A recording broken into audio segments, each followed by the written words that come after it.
Et bonjour les amis, alors aujourd'hui nous continuons le livre des juges, nous sommes au chapitre 14, nous allons voir les versets 1 à 9 pour parler de Samson et du lion. Alors vous allez voir, nous commençons en effet une série d'anecdotes plus ou moins connues concernant Samson et plus ou moins amusantes aussi, mais elles ont tout un sens dans le cadre de ce livre, nous allons voir pourquoi.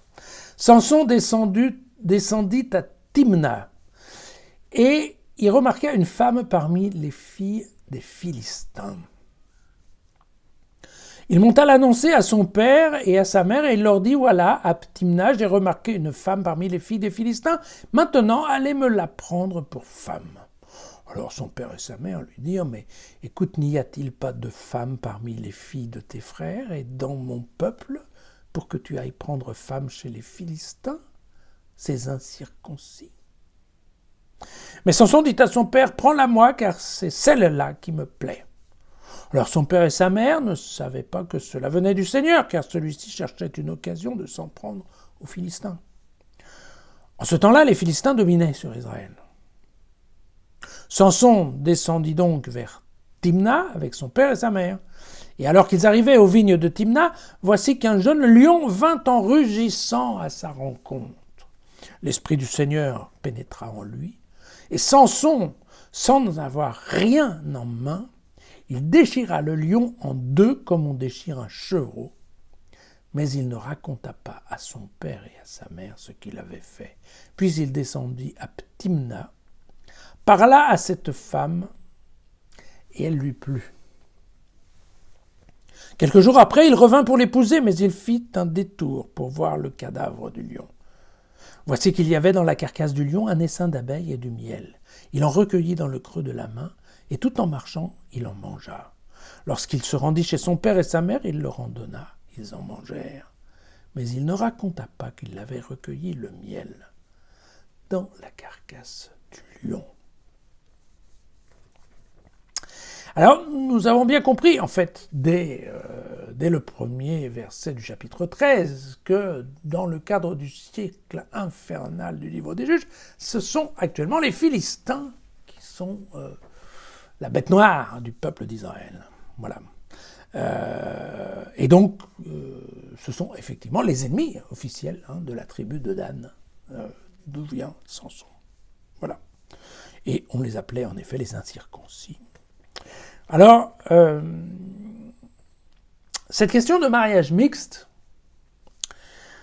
strictement interdit depuis la Genèse, au chapitre 24, le verset 3. « Et jure-moi par le Seigneur, Dieu du ciel et Dieu de la terre, que tu ne feras pas épouser à mon fils une fille des Cananéens parmi lesquels j'habite. » Abraham était, on ne peut plus clair, l'idée de Samson n'était donc pas très brillante.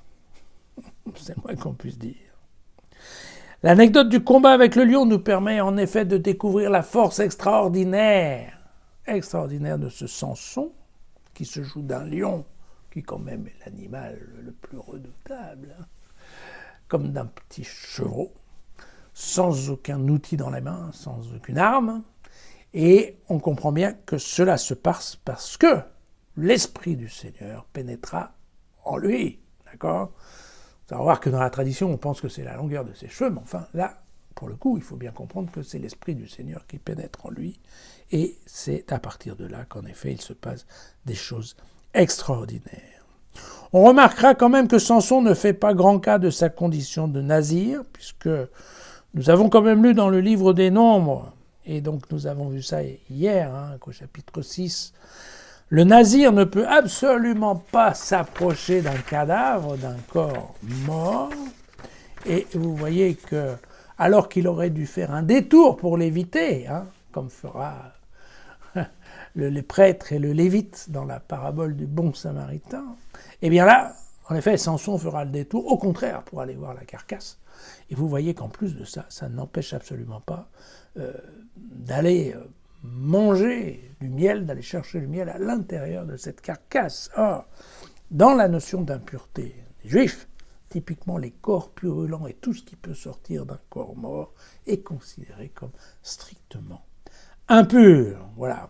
On remarquera d'ailleurs que Samson du coup va cacher à ses parents et son combat avec le lion et le fait qu'il ait trouvé le miel à l'intérieur de la carcasse du lion. Et on voit que effectivement le mensonge n'est pas vraiment quelque chose d'idéal pour un nazir, ni pour un juge d'ailleurs. À demain pour plus d'aventures.